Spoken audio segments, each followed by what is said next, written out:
It wasn't the rod that broke. It was the piston? What?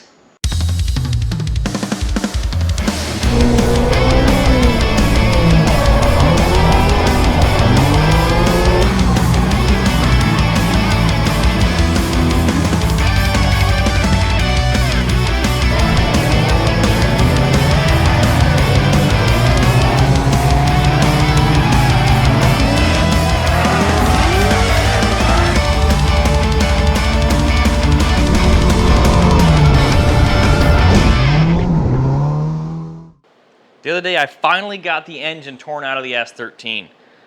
It's the first engine I've pulled from S13, let alone an SR20 and a US S13. So there were a few things I was figuring out as I was yanking it out. But it's out, and I've already started disassembling it a little bit. What we're going to be doing in this video today is seeing how badly damaged everything is to find out what all, hopefully find out what all I'm going to need to be able to fix it. So, yeah, let's get to it. Just looking at it here, like I'm still pretty happy about this now that it's out.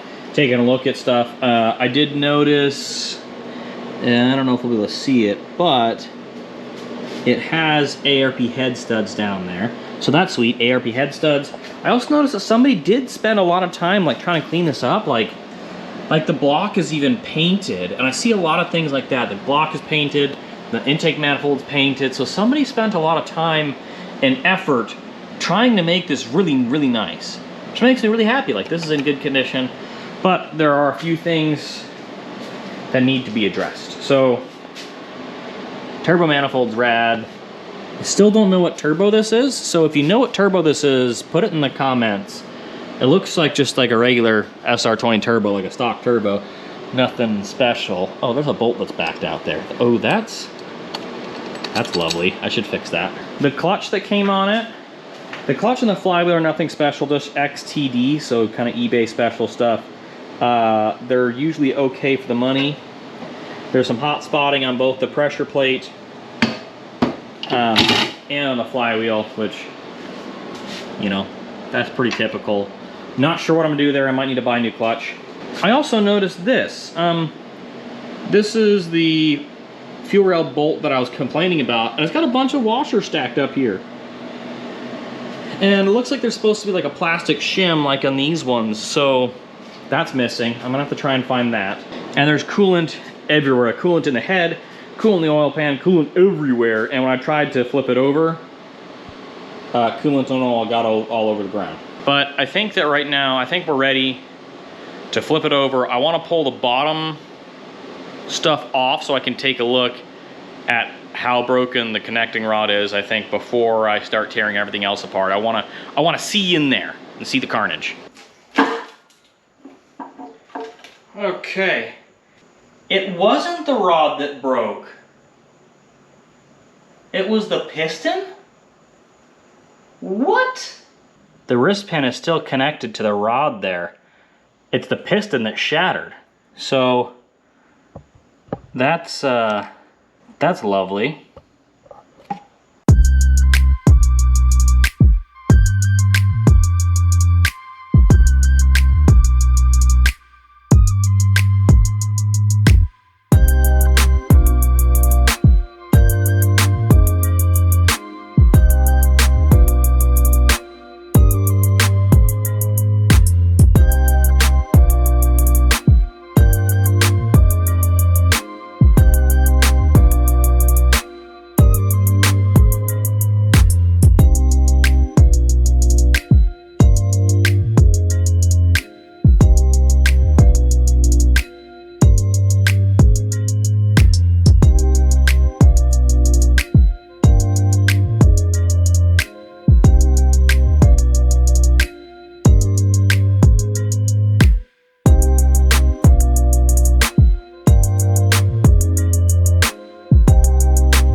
Well, we got it all apart. So as you can see, the piston is sitting squampus, this side down, this side up. And this side here is actually sitting above the deck of the block, which means that's hitting the cylinder head. Looking at the head, I can see it's smashed a little bit here and a little bit up here. Whereas on other cylinders, like this one, it's perfectly flat here and here, whereas this is a little dinged up. So the head's got to go machine shop. I already know that. Unfortunately, that's probably not going to be a cheap fix, but I'm going to see if I can find a good machine shop here in Myrtle Beach to take care of that. Otherwise, I'll have to ship the head somewhere. I really don't want to do that, but I'll do what I got to do. I think now that we got everything torn down, I don't have the crankshaft out because I was an idiot, and when I bolted the engine onto the engine stand, I didn't take off the flywheel or the rear main cover, so it's kind of stuck until I put this back on a hoist and yank that off, and I'm not going to do that today. But what I want to do is, let me see if I can pound out this piston, the number 2 piston that's sitting there squampus. Let's see if I can get it to come out, because I want to see what the block looks like. I've got my fingers crossed the block is okay, but probably not.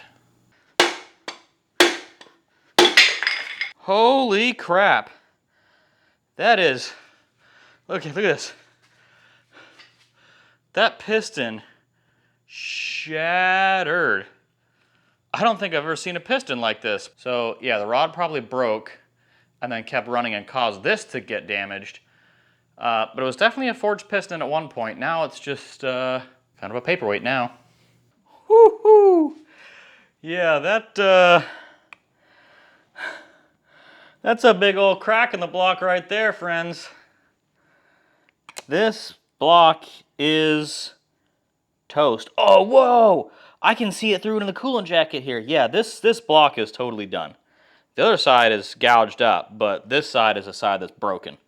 It's broken here, all right, that's the big spot, and then over here there's actually I don't know if it's cracked or there's a big old gouge here, but yeah, she toast!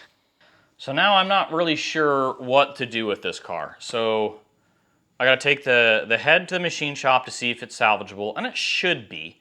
Gotta find out the cost of that. Hopefully it's not too much because SR heads are so expensive. I decided when I got into this car that if the head was toast, that this project is done. We'll part her out, whatever. I can't do anything with something that's got a bad head. It just would be too much money to fix it. And at that point, you know, it's a good car, but it'd be too much money into the car to really justify the purchase and everything. So the next thing is, what do I do with the bottom end? Obviously the block is toast, so I need to get a new block. And then the question is, do I go with a stock bottom end? You know, finding 25-year-old, 30-year-old stock engine parts, or do I do something built? And originally I didn't want to go with a built block, a built bottom end, because forged pistons tend to wear out after about 60 to 100,000 miles. It's just because the metallurgy of the pistons, when they get hot, they expand. When they're cold, they contract. And so when you go with pistons like that, they just wear out more frequently. Even though they can hold up to more abuse, they just wear faster. So I need to get a good block. And then the question is, do I do a stock bottom end rebuild or do I do a forged bottom end rebuild? And the next question after that is, I can buy all the parts separately and do it myself. Or Mazworks sells a pretty decent kit for a bottom end rebuild. I want to say it's around $2,100 shipped. Crank, pistons, rods, bearings, balanced, everything set to go. As long as you get a block that's bored to the right spec, you just pretty much drop it in. That might be an option. I don't know.